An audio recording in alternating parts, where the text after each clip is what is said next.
Assalamualaikum warahmatullahi wabarakatuh.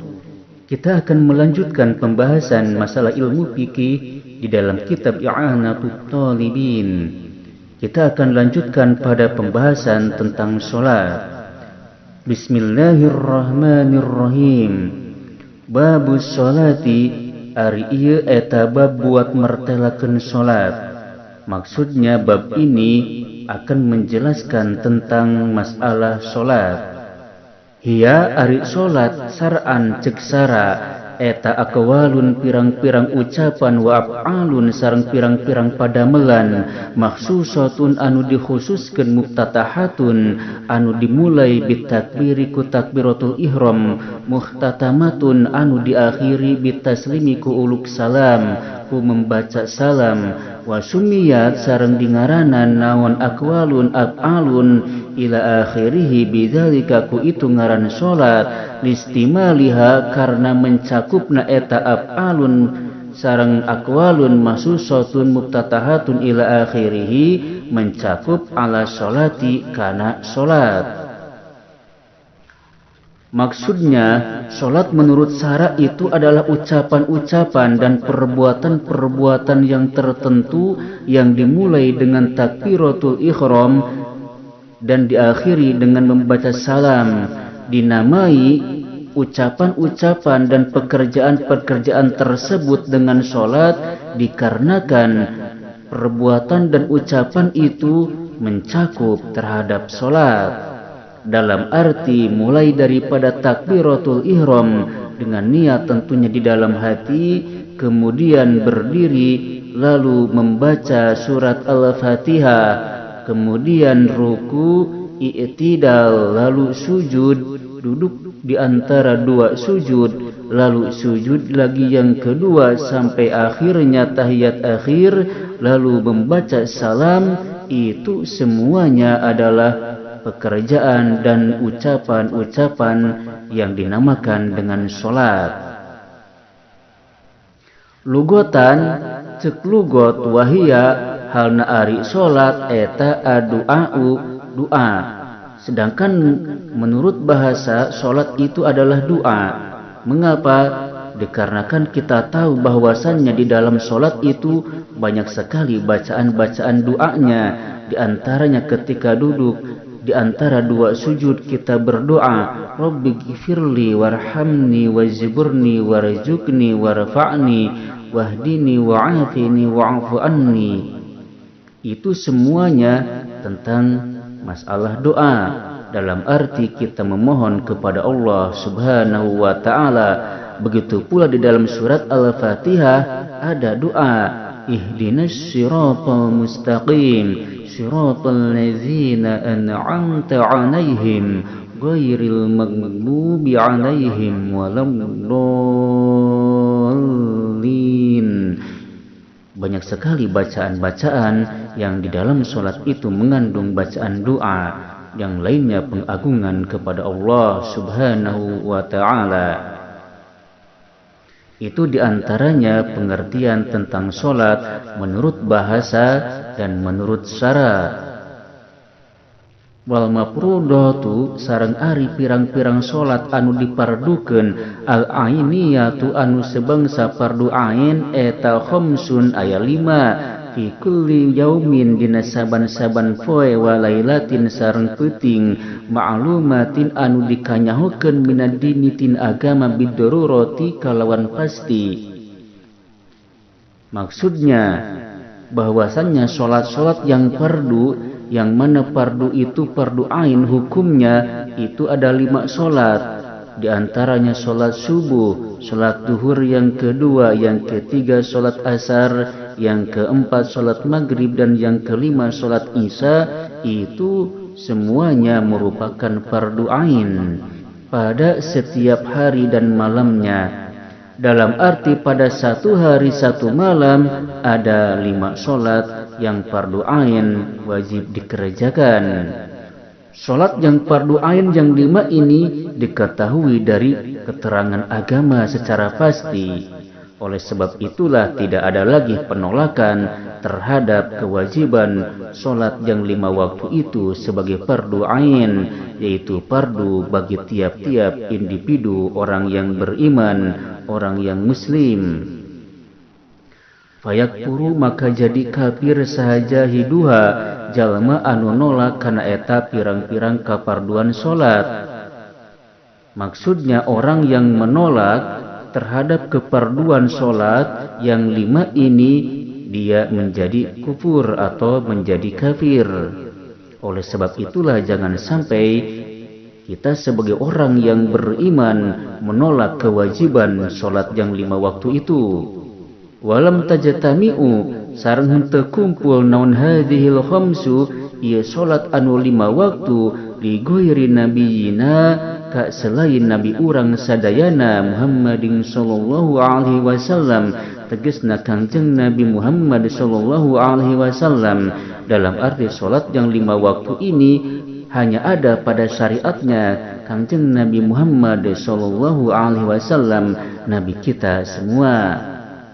Wa puridot sareng difardukeun naon itu solat anu 5 waktu Lailatul Isra'i dina wengian Isra Mi'raj ba'dan nubuwati saatos janten nabi bi asri sinina kalawan 10 tahun wa salasati asyhurin sareng 3 bulan Lailatul sab'in wa isrina minar Rajaba dina wengian 27 bulan Rajab. Penjelasannya bahwasannya solat yang 5 waktu tersebut dipardukan mulai pertama kalinya, yaitu pada malam Isra Mi'raj Kanjeng Nabi Muhammad sallallahu alaihi wasallam pada 10 tahun 3 bulan setelah kenabian, yaitu tepatnya pada malam hari tanggal 27 bulan Rajab. Walam tajibu sareng teu wajib naon subuhun salat subuh yauma tilkal lailati dina poean itu peutingan Isra Mi'raj alasanana li adamil ilmi karena henteu terang bi kaifiyatiha kana tata carana eta salat subuh. Dalam arti setelah Isra Mi'raj itu tata cara salat subuh belum diajarkan sehingga tidak ada kewajiban untuk mengerjakan sholat subuh pada malam itu. Maksudnya sholat subuh pada hari malam Isra Mi'raj itu tidaklah wajib dikarenakan belum diketahui tata caranya sholat subuh itu. Perlu diketahui bahwasanya sholat yang 5 waktu ini kumpul semuanya menjadi syariat Nabi Muhammad sallallahu alaihi wasallam, nabi kita semuanya. Sedangkan pada nabi-nabi sebelumnya solat yang 5 waktu ini berpisah-pisah. Di antaranya solat subuh merupakan solatnya Nabi Adam alaihissalam, solat duhur merupakan solatnya Nabi Daud alaihissalam, solat asar merupakan solatnya Nabi Sulaiman alaihissalam, solat maghrib merupakan solatnya Nabi Ya'qub alaihissalam, dan solat isya merupakan solatnya Nabi Yunus alaihissalam. Lalu solat apa yang pertama kali dipardukan kalau bukan solat subuh pada waktu malam hari Isra Mi'raj? Sesungguhnya pertama kali yang diwajibkan solat yaitu solat duhur pada hari itu. Lalu kita lanjutkan melogatnya.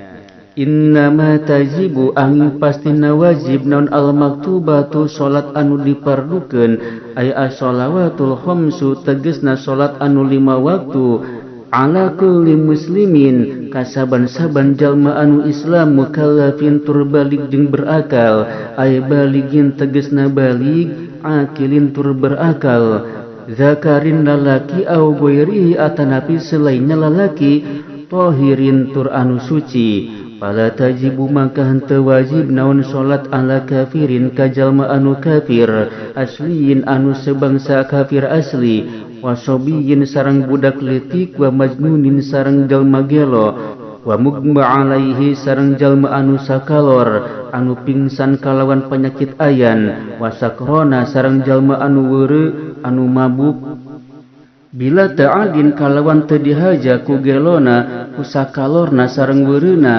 li adami taklifihim karena henteu kataklifna eta jalma-jalma kabeh wala ala haidin sareng teu wajib ka istri anu haid wa nufasa sareng ka jalma-jalma anu nifas li adami sihatiha karena henteu sahna salat minhuma ti eta jalma haid sareng jalma nifas wala qada sareng teu wajib qada eta maujud alaihima ka eta jalma anu haid sareng nifas bal tajibu balika wajib non qada salat ala murtadin ka jalma nu murtad wa muta'addin sareng jalma anu dihaja bisakarin ku weureuna. Penjelasannya di dalam apa yang telah kita logat barusan, bahwasannya sesungguhnya solat yang wajib, solat yang di waktu-waktu, solat yang 5 tadi itu wajib kepada setiap orang yang muslim, yang mukallaf, orang muslim yang baligh dan berakal, baik laki-laki maupun yang selain laki-laki. Itu solat wajib kepada mereka semua, yang mana mereka itu suci, tidak haid dan tidak nifas, khususnya untuk perempuan. Oleh sebab itulah tidaklah wajib solat yang fardu tersebut kepada orang yang kafir asli. Begitu pula tidak wajib kepada orang yang masih anak kecil, belum baligh dan juga tidak berakal atau orang gila. Tidaklah wajib solat kepada orang yang gila. Begitu pula tidak wajib solat yang fardu itu kepada orang yang pingsan oleh sebab penyakit ayan, yang juga disebut dengan sakalor. Atau juga solat tersebut tidak wajib kepada orang yang mabuk. Alasannya tidak wajib kepada orang gila, orang yang pingsan oleh sebab penyakit ayan, juga orang yang mabuk. Kepada mereka tidak wajib jika mereka gilanya, mabuknya, dan pingsan penyakit ayannya itu tidak disengaja. Mengapa? Dikarenakan tidak ketaklifnya mereka semua untuk mengerjakan solat yang 5 waktu. Juga solat yang 5 waktu itu tidak wajib kepada perempuan yang haid dan nifas, dikarenakan tidak sahnya solat dari keduanya. Tidaklah sah solatnya perempuan yang haid dan juga perempuan yang nifas. Selain tidak sah juga ketika mereka meninggalkan solat, yaitu orang haid dan nifas meninggalkan solat, mereka tidak wajib mengkodok solat tersebut. Namun solat ini wajib dikodok kepada mereka yang meninggalkan solat oleh sebab murtad atau oleh sebab disengaja mabuknya. Itu diantaranya penjelasan tentang kewajiban solat yang 5 waktu. Terkemudian kita lanjutkan, wa yukatalu sareng dibunuh sahajalma ay al muslimu tegesna jalma Islam al mukallafu anu mukallaf anu baligh sareng berakal atau hiru anu suci haddan kalawan dibunuh hukuman had bidurbi unukihi ku dipenggal leherna eta jalma in akhrajaha lamun ngaluarkeun saha jalma kana salat ay al maktubata tegasna kana salat fardu amidan bari dihaja an waqti jam'in tina waktu jama laha pikeun eta salat in kana lamun aya saha jalma eta kaslan malas ma'a i'tiqadi wujubiha serta nekadkeun wajib na eta salat illam yatub lamun henteu tobat saha jalma ba'dal istitabati saatos diparentah tobat. Dalam arti orang muslim, orang baligh berakal lagi suci, dia berhak untuk dibunuh dengan hukuman had, dengan dipenggal lehernya. Itu jika mereka mengeluarkan solat pada waktunya, dalam arti mereka meninggalkan solat fardu secara sengaja dari waktu jama, dalam arti dari waktu solat yang bisa dijamakan. Misalnya seseorang solat duhurnya ditinggalkan, lalu ketika datang waktu asar, solat duhur belum dikerjakan, pas waktu maghrib itu dia disuruh untuk bertobat tidak mau, maka pada waktu maghrib itulah dia berhak untuk dipenggal lehernya. Itu hukuman secara jinayah.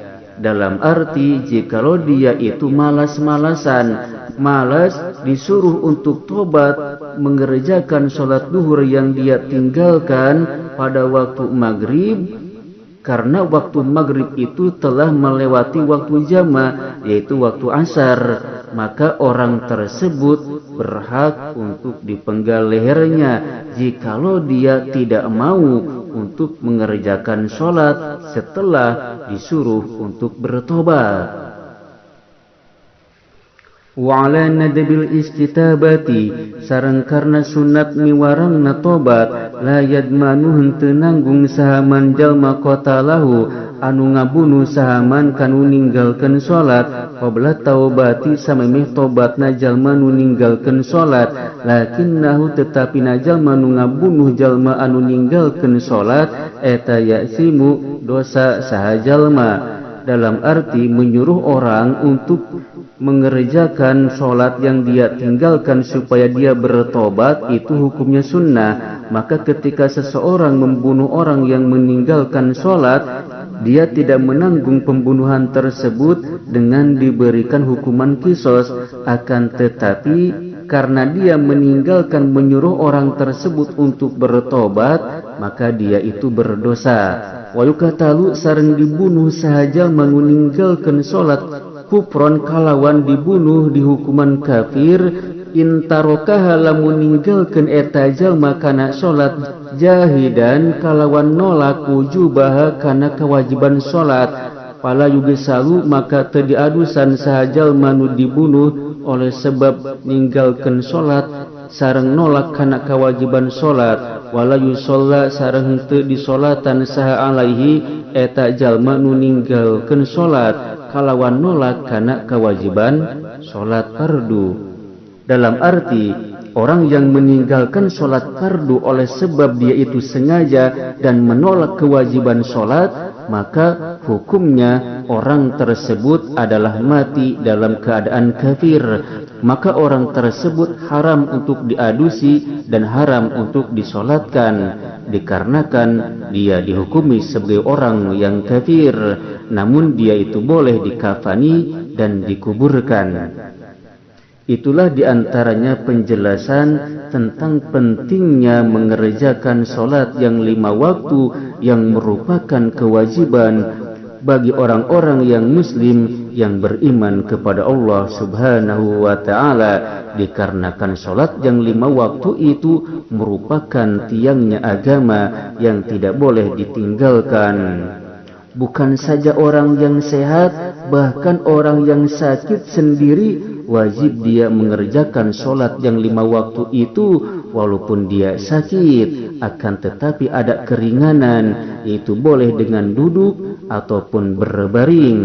Oleh sebab itulah sholat yang 5 waktu tidak ada keringanan untuk ditinggalkan bagi siapapun kecuali mereka yang tidak sadarkan diri atau orang-orang yang tidak ketaklif, tidak terbebani untuk mengerjakan sholat yang 5 waktu sebagaimana disebutkan tadi, yaitu orang gila dan lain sebagainya.